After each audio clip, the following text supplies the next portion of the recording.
Hello YouTube, it's Level Blue here. It's been a long time since I've done a video. I changed the name of the channel and that, so it's Level Blue now instead of previously changing it a few times. Um, I'm back with another video, and recently I have upgraded my graphics card, and I thought I would go back and revisit my old one before I retire it for good. My old graphics card that I've used for the last couple of years now is a GTX 1070. Before that I upgraded from I think it was R9 380, so it was a big upgrade at the time. It was before the pandemic, I think. I upgraded, and since then I've been mostly gaming at 1080p high to medium settings on the newest games these years, and before that it was about ultra settings. I could get 1080p of older games play above 60 fps, and on the screen you'll see gameplay footage from Marvel's Spiderman Remastered, which I've had a lot of fun playing since it came out on the PC port. And even though it's not the most visually, like the settings are about high to medium, uh, with a bit of tweaking, you can get it to be about 60 FPS most of the game, with occasional drops depending on the amount of action below 60 FPS, but mostly 1080p 60 FPS and looking pretty well. At least I'm satisfied with the gameplay. This is footage I captured in the beginning of the game. On the screen I have the MSI Afterburner at the top left recording everything, so you can see all the stats, the FPS and the usages, and later in the video I'll put some a montage side to side with performance of the stock settings, and also what I personally use for everyday for this graphics card is undervolting the graphics card, which is very easy to do with MSI Afterburner. On the screen I'll show you the comparison between the stock and the undervolt on the MSI Afterburner, so you can see sort of the curve I'm using.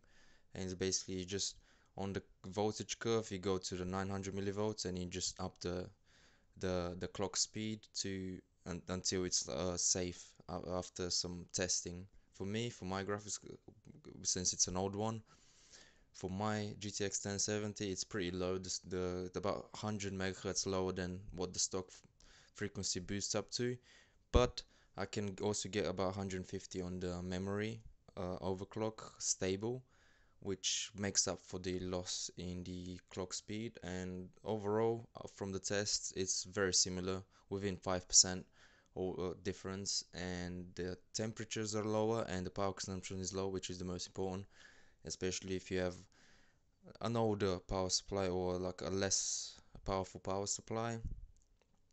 It'll be fine for you. And the price for electricity as well, which are getting increasing insanely, I would say, in the last few months and years, and this is gonna probably continue like that for the future. So even new graphics cards, I think I would recommend any graphics card to be undervolted if it benefits from that, if you don't lose too many FPS or too much performance. Next, for the test, I've used 5 games. The first one on the screen is Marvel Spider-Man, which is do we see the most footage of, which is the one I'm played the most, and I am familiar with the performance the most. The next ones I haven't played in a long time, so the footage I got from them was not the best for the comparison, but it still show that it's very similar, and you can see overall the performance of the GTX 1070. It was released back in 2016, so it's a 6-year-old graphics card at the moment, and I've had it for about 2-3 years now as well. So it's gotten a lot of use out of me. I don't know how much it was used before that, but a 6-year-old graphics card still being able to play even new games at 1080p and high settings and still get 60 FPS, which is impressive for me. So now I am probably gonna move in after the upgrade. I've upgraded to a 3060 Ti at the moment, so this GTX 1070 is gonna get retired and probably resold if possible, and I'll be upgrading to 1440p. So I'm planning to making videos of another video the same as this for the 3070 for the 3060 Ti, which is a newer graphics card. It's about 2 years old, and the performance on it I'll be focusing on 1440p, and I'll be bringing back some comparisons to the 1070. and seeing how it compares and what kind of an upgrade you're looking for if you're doing something like what I'm doing, because you can get, especially after the crypto mine plummet, you can get the graphics cards a lot cheaper than over the last couple of years since release.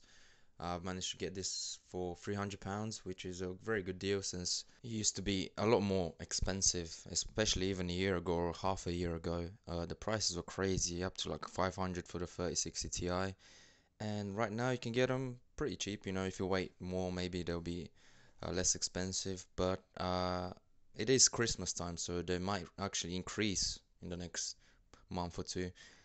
But let's get back to the GTX 1070. So right now, we'll show you a montage of some games side to side, mainly to show that even undervolting the old cards, they still retain a lot of performance and they run a lot cooler. You know, new graphics cards are more efficient, so they are better in that aspect than the older cards, which use more power. In the comparison, you see that you get roughly 20 to 30 watts less usage when you undervolt the card, and I think that's very acceptable, less than 100 watts for the card.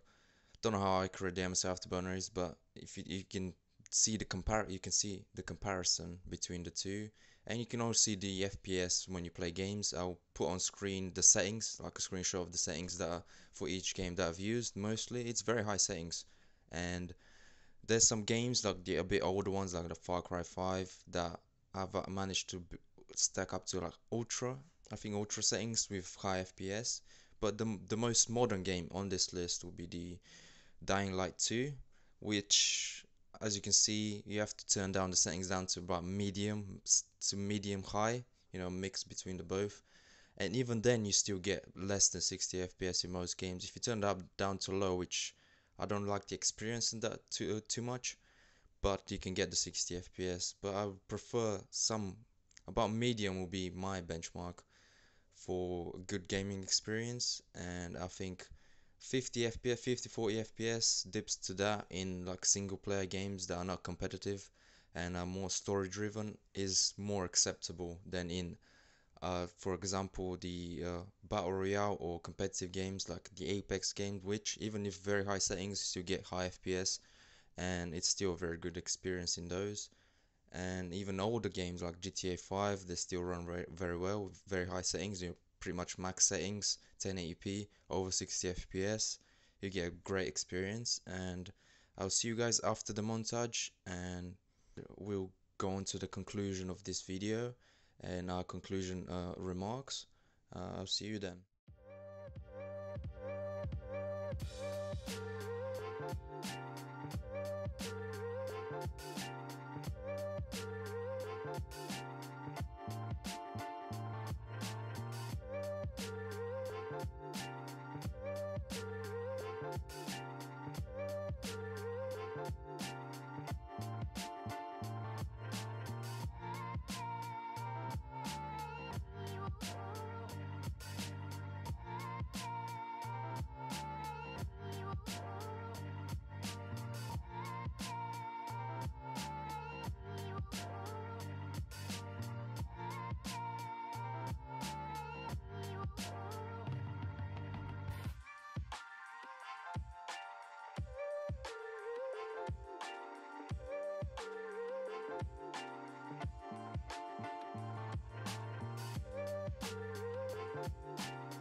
Welcome back after that montage. Hopefully you saw the performance and you can judge for yourself if you wanna, you know, if you're not up to like spending 300 to 400 pounds on the newest cards, or waiting for the upcoming release of the more affordable 40 series cards from Nvidia and maybe from AMD as well. They have very good performance, the AMD cards, for the price. If you're looking for something used and from, you know, a few years late, and you're not looking to go into 1440p and 4K gaming, you're satisfied with 1080p gaming, then the 1070 is a good card, especially now. Used at the moment, less 150 pounds probably, maybe 200, around that price that you can find them used on eBay. And for new graphics cards, if you're not comfortable using used graphics cards, then you can get new cards like the 3050, 3060. Their price is, as new cards, is pretty alright at the moment, and you probably have comparable gaming experience. They'll be a lot better than the 1070 in some aspects, especially the 3060, but the price will still be higher. You won't be able to get as good of a deal in that performance. So this is it for the video. Hopefully you enjoyed it. Hopefully you saw the performance, and I'll leave you guys till next time.